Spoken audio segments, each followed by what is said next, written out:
Hello guys, welcome back to my channel S K Dubey song. और आप सभी का एक बार फिर से एक नया वीडियो आप सभी को लेकर के आया हूं। जैसा कि आप लोग जानते हैं कि बिहार टेट 3.0 और एमपी टेट वर्ग 2, इसके अलावा सी टेट और सभी स्टेट लेवल के जो टैट हैं उन सभी के लिए ये जो वीडियो है बहुत ही ज़्यादा इम्पोर्टेंट, बहुत ही ज़्यादा उपयोगी है। और यहाँ पर ये हमारी जो सीरीज़ थी वो चल रही थी भारतीय जो राष्ट्रीय आंदोलन चले हुए हैं भारत में, उन आंदोलनों को लेकर के ये हमारा चौथा वीडियो है। इसके पहले हम 3 वीडियो अपलोड कर चुके हैं और उसमें हमने क्रमशः 1885 से जो भी घटनाएं हुई हैं भारत में उन सभी घटनाओं के बारे में बात की है। ये हमारा चौथा वीडियो है और ये इंडियन मूवमेंट का आपका 4th वीडियो है। भारतीय राष्ट्रीय आंदोलन का ये चौथा वीडियो है और इसके बाद सारे जो राष्ट्रीय आंदोलन है वो ख़त्म हो जाएंगे इस वीडियो के साथ। तो आज हम कुछ और टॉपिक पे बात करते हैं और हम जानते हैं कि 1935 में आप तारीख देख सकते हैं, भारत सरकार का एक अधिनियम आया था जो कि ब्रिटिश संसद द्वारा 1935 में पारित किया गया और 1937 में इसको लागू किया गया। ये लॉर्ड लिनलिथगो के नेतृत्व वाली संयुक्त चयन समिति की रिपोर्ट पर आधारित था। तो भारत सरकार का जो अधिनियम था ये आप देख सकते हैं कि ये कब आया था, तो 1935 में आया था और 37 में इसको लागू किया गया था। 1939 की बात करूं तो द्वितीय विश्व युद्ध की जो शुरुआत है वो 1939 में हुई थी और 1 सितंबर 1939 से 2 सितंबर 1945 तक, यानी तकरीबन 6 वर्षों तक द्वितीय विश्व युद्ध चला। और इसके बाद हम बात करें 1940 में, तो मुस्लिम लीग ने 1940 में एक अलग देश पाकिस्तान की मांग की। तो पाकिस्तान की मांग कब की गई, तो 1940 में की गई और किसके द्वारा की गई, तो वो मुस्लिम लीग के द्वारा की गई। ये बात का आप लोग विशेष ध्यान रखें। आगे चलते हैं, नई तारीख है जो हमारी वो है 1942 और यहाँ पे क्रिप्स मिशन की बात करेंगे हम। और क्रिप्स मिशन 1942 में भारत आया था। स्टैनफोर्ड क्रिप्स ब्रिटेन ने विंस्टन चर्चिल की गठबंधन सरकार में श्रम मंत्री थे। ये जो स्टैनफोर्ड क्रिप्स थे ये ब्रिटेन में जो विंस्टन चर्चिल की जो गठबंधन सरकार थी उसमें ये श्रम मंत्री थे। और जो क्रिप्स मिशन है ये यही लेके आए थे 1942 में भारत में। क्रिप्स मिशन 22 मार्च से 11 अप्रैल 1942 तक भारत आया। इसका उद्देश्य क्या था, द्वितीय विश्व युद्ध में ब्रिटिश युद्ध के लिए भारतीय सहयोग प्राप्त करना था। ब्रिटेन चाहता था कि भारत जो है हमारा इस द्वितीय विश्व युद्ध में सहयोग करे, इसलिए क्रिप्स मिशन भारत आया था। तो ये 1942 की बात हो गई।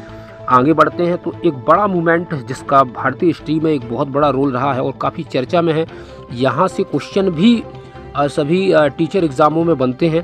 तो भारत छोड़ो आंदोलन 1942, और इस आंदोलन को अगस्त क्रांति के नाम से भी जाना जाता है। इस चीज़ को आप ध्यान रखें और इसको आप अगस्त क्रांति के रूप में भी जानते हैं। ये आपसे क्वेश्चन पूछा जा सकता है कि अगस्त क्रांति के नाम से कौन सा आंदोलन जाना जाता है, तो भारत छोड़ो आंदोलन जो कि 1942 में आया था। इसके बाद अंग्रेज़ों द्वारा ऑपरेशन जीरो आवर चलाया गया जिसके तहत गांधी जी सहित लगभग सारे बड़े नेताओं को गिरफ्तार कर लिया गया था। तो आप समझ सकते हैं। इसके बाद हम तीसरे पॉइंट की यदि इस आंदोलन में बात करें तो गांधी जी को अंग्रेज़ों द्वारा गिरफ्तार करके आगा खां पैलेस में कैद कर दिया गया था और अंग्रेज़ों की ओर से पूरी कोशिश आंदोलन को दबाने के लिए हो रही थी। तो आपसे ये क्वेश्चन यहाँ बनता है कि गांधी जी को किस जेल में डाला गया था, तो वो आगा खां पैलेस में कैद किया गया था इनको। ये बात आप विशेष ध्यान रखें। परंतु इस आंदोलन के दूसरी पंक्ति के नेताओं ने अलग अलग क्षेत्रों में यह आंदोलन जारी रखा। इसके साथ साथ लोगों ने भी इस आंदोलन में खूब सहयोग किया था और यह आंदोलन भारत के अंतिम सबसे बड़ी स्वतंत्रता संग्राम की लड़ाई में से एक बना। क्योंकि अभी तक आप देख रहे थे जो भी आंदोलन हो रहे थे, जो भी मूवमेंट हो रहे थे, तो उन मूवमेंट्स में जो भारत की जो पब्लिक है, जो भारत की जो और लोग हैं, उनका सहयोग नहीं रहा है। और इस आंदोलन में भारत में घर घर से लोगों ने सहयोग किया और इस आंदोलन में सबने पार्टिसिपेट किया। इस वजह से ये बहुत ही ज़्यादा इफेक्टिव आंदोलन हुआ और कहीं ना कहीं अंग्रेज़ों को भारत छोड़ना पड़ा इस आंदोलन के बाद। तो ये एक बड़ा आंदोलन था। इसके बाद 1945 में एक शिमला सम्मेलन हुआ है, इसका भी काफ़ी ज़्यादा जिक्र होता है और बहुत सारे पेपरों में, बहुत सारे एग्ज़ाम में यहाँ से क्वेश्चन भी आते हैं। 1945 में शिमला सम्मेलन आयोजित किया गया था। ये भारत की शिमला में वायसराय लॉर्ड वेवेल और ब्रिटिश भारत के प्रमुख राजनीतिक नेताओं के बीच एक बैठक थी। तो ये एक बैठक थी जो कि जो वायसराय थे लॉर्ड वेवेल और भारत के नेताओं के बीच में ये बैठक थी। ये बेबल योजना के प्रावधानों पर चर्चा करने के लिए आयोजित किया गया था। सम्मेलन 24 जून 1945 को शिमला में शुरू हुआ और 14 जुलाई 1945 तक चला। तो ये तारीख आप बिल्कुल नोट करके रख लीजिए। कई बार तारीखें बहुत ज़्यादा पूछी जाती हैं, खासतौर पर बिहार टेट और बिहार टीचर में तो बहुत ही ज़्यादा पूछी जाती हैं। तो इस चीज़ को आप अपना एक नोट्स अलग से बना लें ताकि अलग अलग तारीखें आप लिख सकें और उसको क्रम से याद कर सकें। 1940 में कैबिनेट मिशन आया था, जिसका उद्देश्य था भारत के लिए एक संविधान के निर्माण के संबंध में भारतीय नेताओं के साथ समझौते पर पहुंचना, एक संविधान बनाने वाली संस्था भारत की संविधान सभा तैयार करना, प्रमुख भारतीय दलों के समर्थन से एक कार्यकारी परिषद की स्थापना करना। तो एक कैबिनेट मिशन का जो उद्देश्य था 1946 में जो कैबिनेट मिशन आया था, उसका जो उद्देश्य था उसके 3 उद्देश्य थे। जैसे कि आप समझ सकते हैं कि भारत के लिए एक संविधान के निर्माण के संबंध में भारतीय नेताओं के साथ एक समझौते पर पहुंचना, एक संविधान बनाने वाली संस्था यानी भारत की संविधान सभा तैयार करना, प्रमुख भारतीय दलों के समर्थन से एक कार्यकारी परिषद की स्थापना करना, ये एक उद्देश्य था।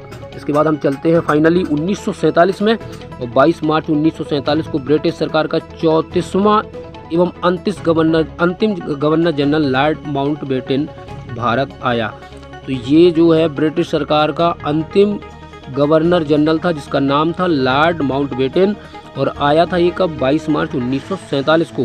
तो इस चीज़ को आप लोग को नोट करके रखना है। 2 महीने की वार्ता के पश्चात लॉर्ड माउंटबेटन इस निष्कर्ष पर पहुंचा कि भारत का विभाजन अनिवार्य है। लॉर्ड माउंटबेटन की योजना के अनुसार भारत और पाकिस्तान को 2 अलग देश बना दिए गए। तो ये क्वेश्चन पूछा जाएगा कि किस गवर्नर जनरल के टाइम पे भारत को 2 भागों में बांटा गया।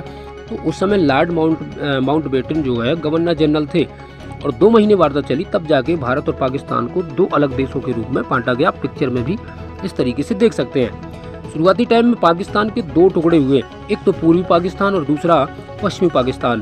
पूर्वी पाकिस्तान को हम लोग बांग्लादेश के नाम से अभी जान रहे हैं, और जो पश्चिमी पाकिस्तान है वो पाकिस्तान अभी भी है। तो आप समझ सकते हैं 1971 में जिस तरीके से युद्ध हुआ भारत और पाकिस्तान के मध्य, तो वहाँ पर एक बांग्लादेश को एक स्वतंत्र देश बना दिया गया था। तो इसके बाद जो है पाकिस्तान के 2 टुकड़े और हो गए। तो आप समझ सकते हैं। इसके बाद यहाँ पर हमारी जो सीरीज है भारतीय राष्ट्रीय आंदोलन की, जो इंडियन मूवमेंट था, वो यहाँ पर ख़त्म होता है। और इसी तरीके से आप हमारे चैनल से जुड़े रहें, और आने वाले टाइम पे हम और भी इम्पोर्टेंट वीडियो लाएंगे जो कि सभी ऑल स्टेट टेट से रिलेटेड होंगे, और लगातार तैयारी हम इस चैनल के माध्यम से करवा रहे हैं। आप यदि चैनल में नए हैं तो चैनल को सब्सक्राइब जरूर करें और ज़्यादा से ज़्यादा लोगों तक वीडियो शेयर करें। दोस्तों, इस चैनल को बनाने का पर्पज़ यही है कि जो भी हमारे टेट एग्ज़ाम होते हैं, चाहे वो सीटेट की बात करूं मैं या फिर KVS की बात करूं, हम सब तरीके के वीडियो लाने की पूरी कोशिश करेंगे। और निरंतर इस चैनल के माध्यम से हम आपको लगातार अच्छे वीडियोस उपलब्ध कराएंगे, ताकि आप लोग जो है हमारे वीडियोस से बहुत ज़्यादा आप लोगों को हेल्प मिल सके और अपने एग्ज़ाम को आप लोग क्रैक कर सकें। तो एक नए वीडियो के साथ फिर उपस्थित होंगे हम। तब तक के लिए आप सभी का बहुत बहुत धन्यवाद। नमस्कार, जय हिंद।